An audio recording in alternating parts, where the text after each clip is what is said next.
In my case, I never heard my gunshots. I never heard my gun firing. The only reason I knew my gun was firing was because I was keeping the sights lined up and I could see my slide going back and forth as I fired my weapon.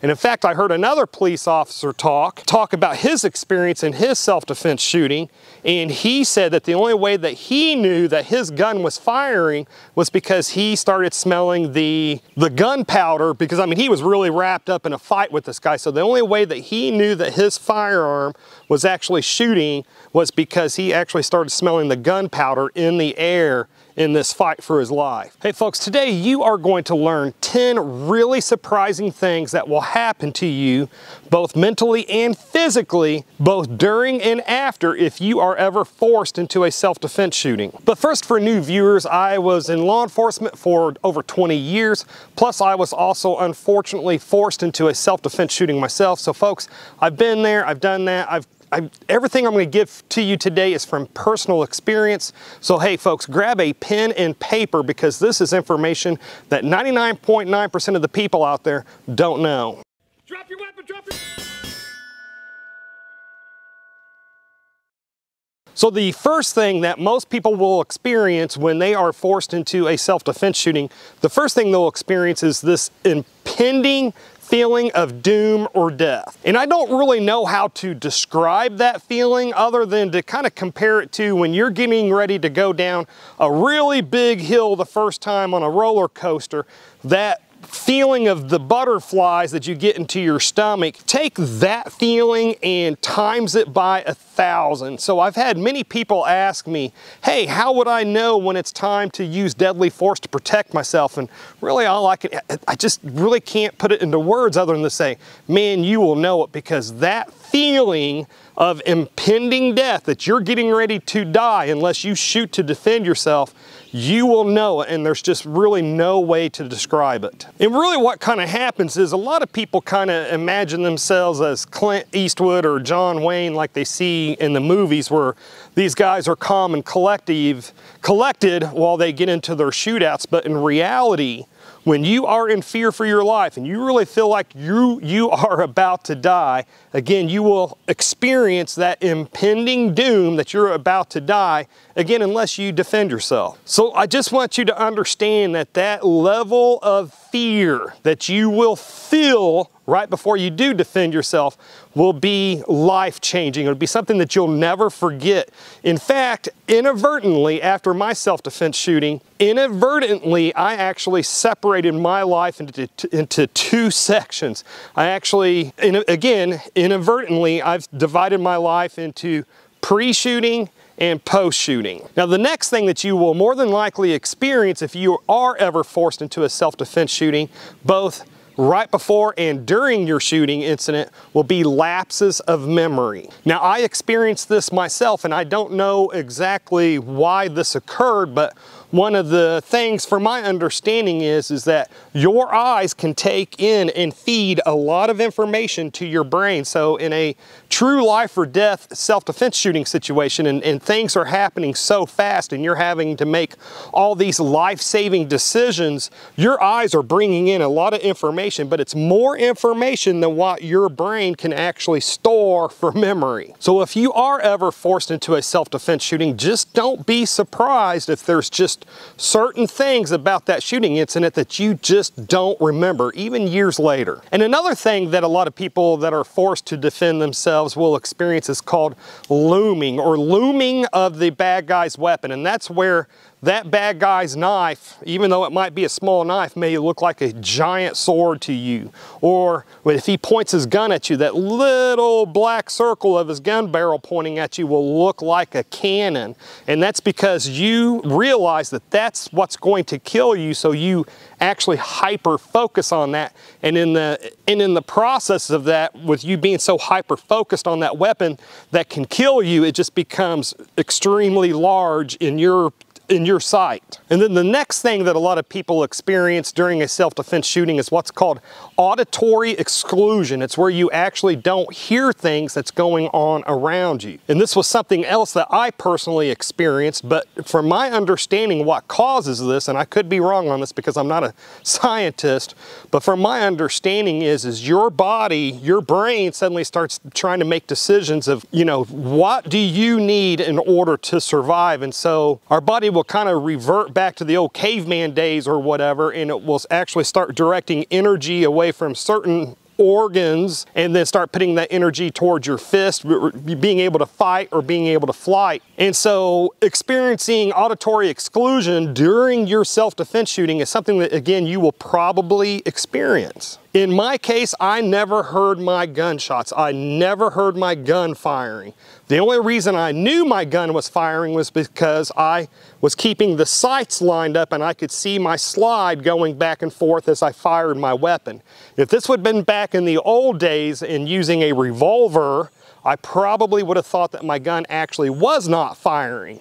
And in fact, I heard another police officer talk about his experience in his self-defense shooting, and he said that the only way that he knew that his gun was firing was because he started smelling the gunpowder, because I mean, he was really wrapped up in a fight with this guy. So the only way that he knew that his firearm was actually shooting was because he actually started smelling the gunpowder in the air in this fight for his life. Now, the next thing that many people will experience will be an elevated heart rate both during and after their shooting. And you may say, well, duh. I mean, obviously, if you're about to die and you defend yourself, your heart rate's gonna go up like you just ran a marathon. But what really surprised me was how long my heart rate stayed elevated after the shooting incident. What really surprised me was how many hours it took after the shooting incident for my heart rate to finally come back down. So that is just something to think about if you are a middle-aged person and maybe you're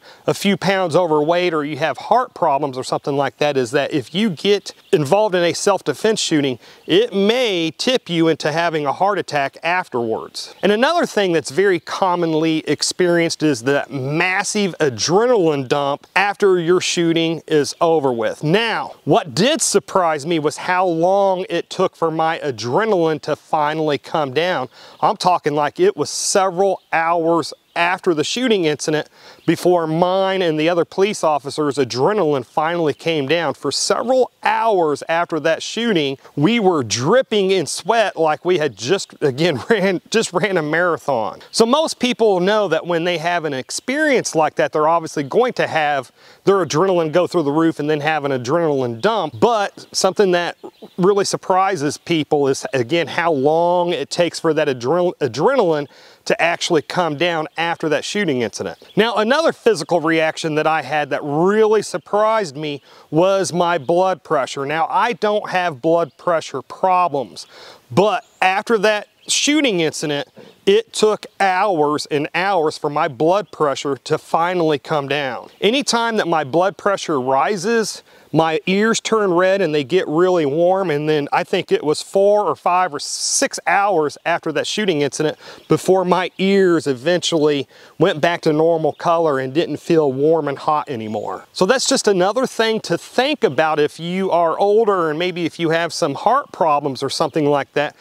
Just remember that a self-defense shooting incident could, with the elevated heart rate, with the elevated blood pressure and the adrenaline dump and everything like that, a self-defense shooting incident actually could push you over into a medical emergency, you know, several minutes or a couple hours after the shooting is over with. And another thing that people will commonly experience after a self-defense shooting is feeling like it's a bad dream. Immediately after your shooting incident, you may be walking around and looking like you're calm, but inside you're probably going to feel numb. You'll feel like in a state of shock. Again, you may look calm, but what you're portraying on the outside and what you're feeling inside, probably two different things. So feeling like it's a bad dream right after the shooting up until you eventually are able to fall asleep is very common.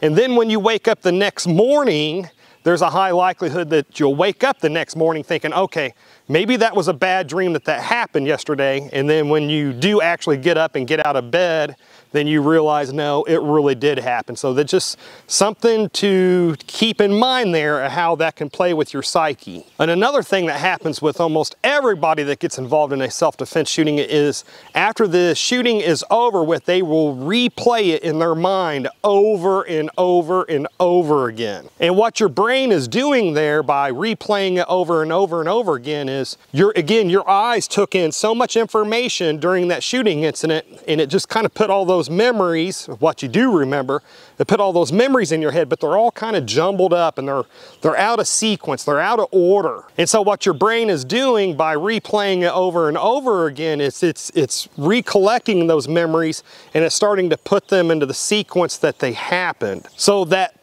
day that you're involved in a self-defense shooting, you're going to constantly replay it until you eventually collapse and pass out. But you're going to replay over just every second of the day.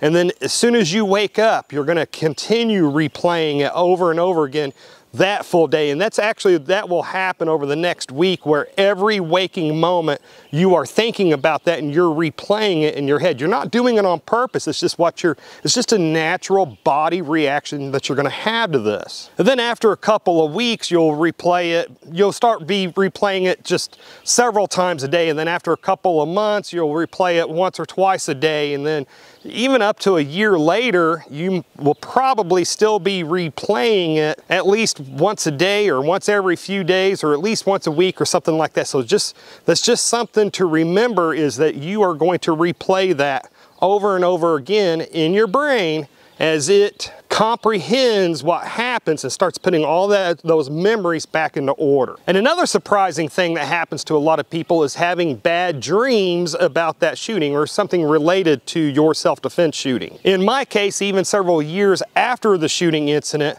I had dreams where I was shooting the bad guy and he just wasn't going down. And then I remember one specific dream that I had was I got dispatched in this dream. I got dispatched to a disturbance in the backyard of a house, and I went to that disturbance, and that one of the people pulled a knife on me and ended up shooting him. So then I keyed up on the radio saying shots fired, suspect down, start more units and stuff like that.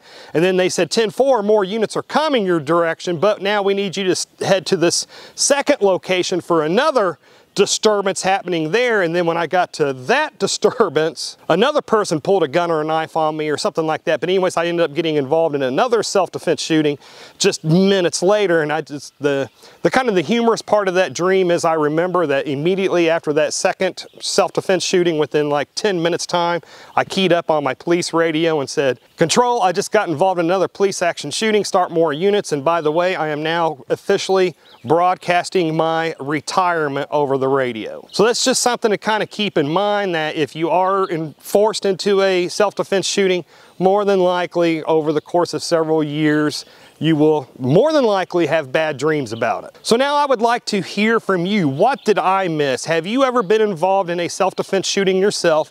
And did I miss anything, any physical or mental reactions that you may have experienced? If so, comment down below with what either you or maybe somebody that you know that was involved in a self-defense shooting experienced. And today's video is just one video in a whole playlist that I have done on what to expect both physically and legally if you're ever forced into a self-defense shooting. So to learn what 99.9% of other people don't know, then click on the video that should be appearing on the screen just about now to learn that powerful knowledge. Anyways, folks, this is enough internet for me today. I do actually need to do some training.